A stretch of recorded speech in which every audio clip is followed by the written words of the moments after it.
2024 में आईएएस बनना चाहते हो?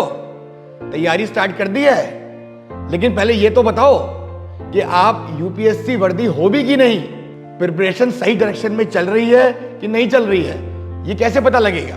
भाई सबका तो चाचा मामा पापा आईएएस आईपीएस तो होते नहीं है। तो all India smash scholarship test for 2024 attempt करो। आपको अप टू 100% स्कॉलरशिप मिल सकती है हमारे मेंटरशिप प्रोग्राम में।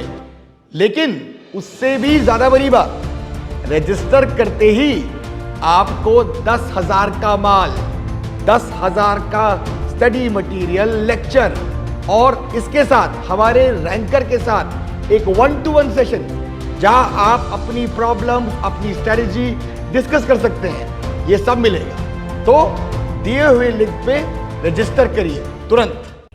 Hello everyone, my name is Vishal Dhakad और मैंने इस साल यूपीएससी सिविल सर्विस एग्ज़ाम में ऑल इंडिया रैंक 39 हासिल की है। और इस वीडियो में we will be discussing about my strategy related to interview और पर्सनैलिटी टेस्ट। मैंने अपने पहले पर्सनैलिटी टेस्ट में जो 2019 के अटैम्प्ट में था उसमें 146 स्कोर किया था। सेकंड पर्सनैलिटी टेस्ट में मेरा स्कोर 151 था 2020 के अटैम्प्ट में, और 2021 के अटैम्प्ट में मेरा स्कोर 188 है। सो हम जानने की कोशिश करेंगे कि मैंने किस तरीके से ये जंप किया from 146 151 to 188 marks, which is one of the good score this year. और साथ ही में हम ये भी जानने की कोशिश करेंगे कि जो एस्पिरेंट्स अभी तैयारी स्टार्ट ही की है उनके लिए इंटरव्यू से रिलेटेड क्या टिप्स हो सकती हैं, या उन्हें अभी से क्या इंटरव्यू की तैयारी या कुछ इंटरव्यू के लिए स्टार्ट करना चाहिए या नहीं।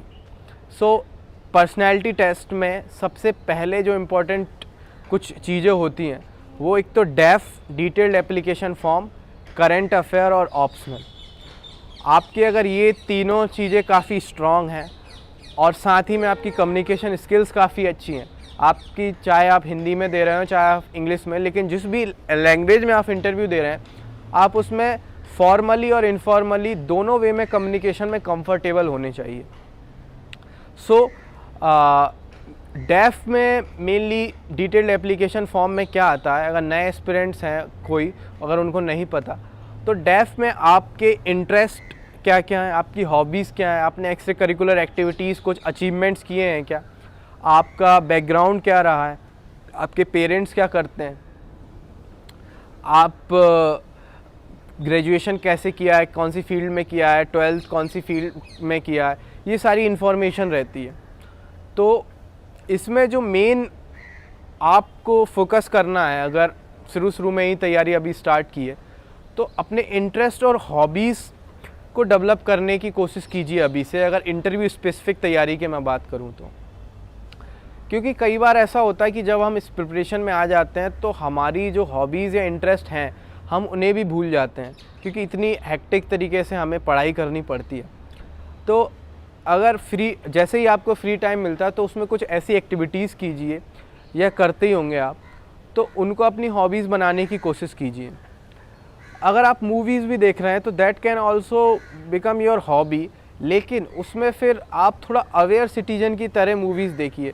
आपको पता होनी चाहिए कि स्टार कास्ट कौन है, आपको पता होनी चाहिए ये क्या थीम है इस मूवी से रिलेटेड, या फिर डायरेक्टर कौन है, ये सारी चीज़ें, ताकि आपको अगर क्वेश्चन पूछा जाए इंटरव्यू में मूवीज़ से रिलेटेड तो आप आंसर दे सकें।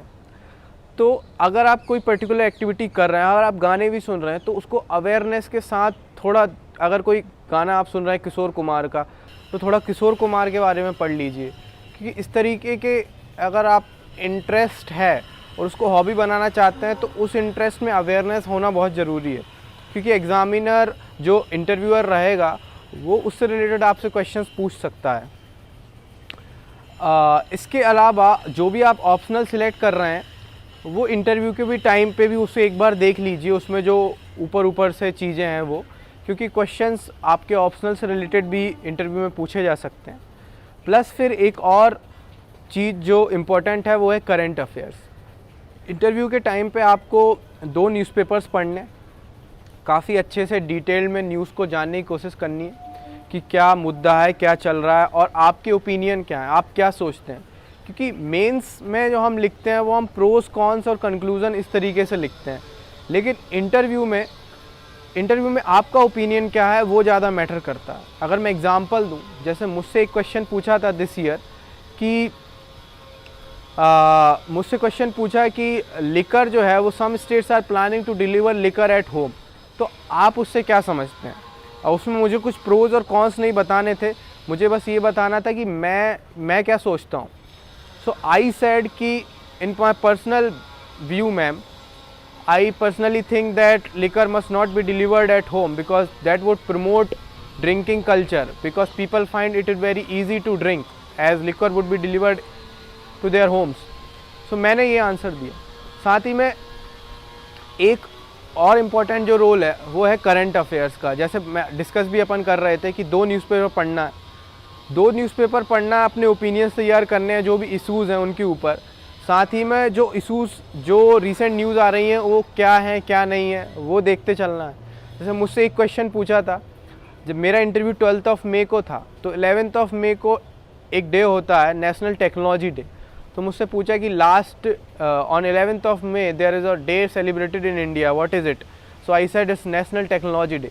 Then the subsequent questions were कि क्यों मनाया जाता है वो डे, उसका क्या इम्पोर्टेंस है। तो मैंने बताया कि 1998 में पोखरण सेकेंड जब हुआ था तो उसके उपलक्ष्य में ये मनाया जाता है। फिर नेक्स्ट क्वेश्चन चला गया न्यूक्लियर डॉक्ट्रिन के ऊपर। सो आपको जो भी आप आंसर दे रहे हैं उसमें भी आप थोड़ा अवेयर रहिए कि आप क्या बोल रहे हैं, क्योंकि जैसे ही मैंने पोखरण सेकेंड बोला मुझे दिमाग में क्लिक कर गया था कि नेक्स्ट क्वेश्चन न्यूक्लियर टेक्नोलॉजी या न्यूक्लियर डॉक्ट्रिन से रिलेटेड पक्का हो सकता है। So in this way you can also manufacture your interview, लेकिन उसके लिए आपको कम्युनिकेशन स्किल्स में बहुत माहिर होना पड़ेगा कि आप क्या बोलते हैं, आप बहुत तोल मोल की चीज़ें बोलते हैं या नहीं, वो बहुत इंपॉर्टेंट है।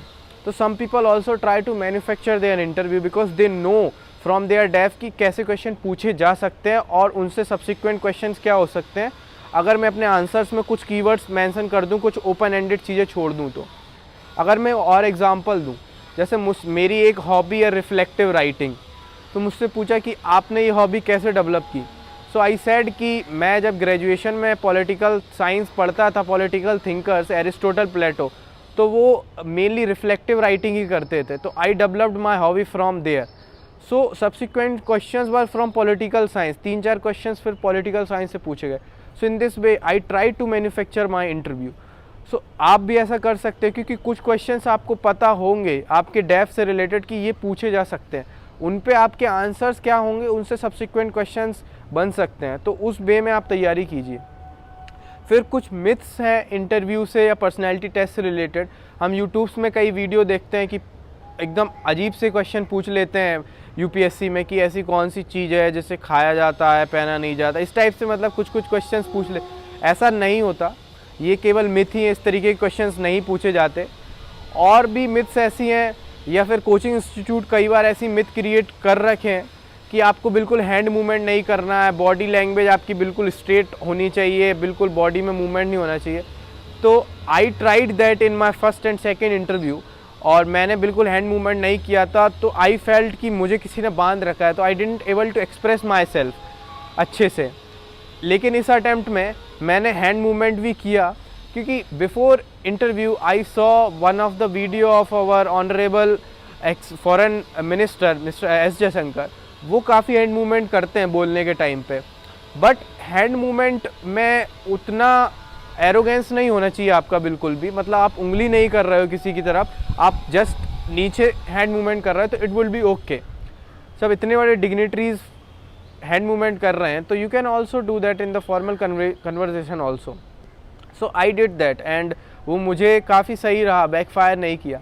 और काफ़ी और मिथ्स हैं, जैसे कोट पैंट ब्लेज़र पहन के जाना चाहिए नहीं, तो इन माई फर्स्ट अटैम्प्ट मैं ब्लेज़र पहन के गया, आई गॉट 146। सेकेंड अटैम्प्ट मैंने सोचा कि नई शर्ट पैंट में जाएंगे, थोड़ी फिटनेस ठीक है, हो सकता है उसका इंप्रेशन पड़े, आई गॉट 151।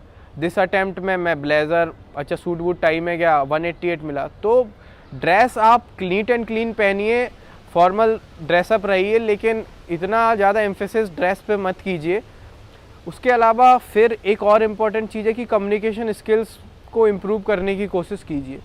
आप जो बोल रहे हो वो क्लियरली क्या बोल रहे हो, स्ट्रेट फॉरवर्ड हो या नहीं, आप बातें घुमाते तो नहीं, क्योंकि इंटरव्यू में बातें घुमाने वाला नहीं चाहिए होता है. You don't have enough time to revolve और to beat around the bush. So you must speak what is been asked to you. So ये बहुत इंपॉर्टेंट है. उसके अलावा आई वुड सजेस्ट कि इंटरव्यू देने से पहले आप ट्राई कीजिए कुछ इंपॉर्टेंट डिग्निटरीज से मिल लो, कुछ वीआईपी लोग, कुछ बड़े लोग, कुछ ब्यूरोक्रेट्स, ताकि आपकी जो झिझक है लोगों से बात करने की, काफ़ी जो हायरार्की में ऊपर है ब्यूरोक्रेट्स से उनसे बात करने की, वो निकल जाए. अदरवाइज़ आप बहुत ज़्यादा नर्वस फील करेंगे वहाँ जाके. और हमेशा खुश रहिए इंटरव्यू स्टेज पे जब आप जाएं, क्योंकि you have cleared prelims and mains, और वहाँ आप उस कुर्सी पे आके बैठे हो जहाँ पे लाखों एस्पिरेंट केवल लाइफ टाइम सोचते रह जाते हैं, उन्हें वो मौका नहीं मिलता. तो फील ब्लेस्ड और नर्वसनेस को एक्सेप्ट कीजिए, बिकॉज नर्वसनेस होगी. You have invested a lot of value in this exam, so it is common कि नर्वसनेस रहे आपको. सो उसको अगर आप एक्सेप्ट करने लगेंगे कि हाँ nervousness is common, it would be there because I have invested a lot of value in this particular exam. So वो धीरे धीरे अपने आप शांत होती चली जाएगी. सो ये थी मेरी कुछ important tips with respect to personality test or interview. I hope I made some sense out of them. Thank you.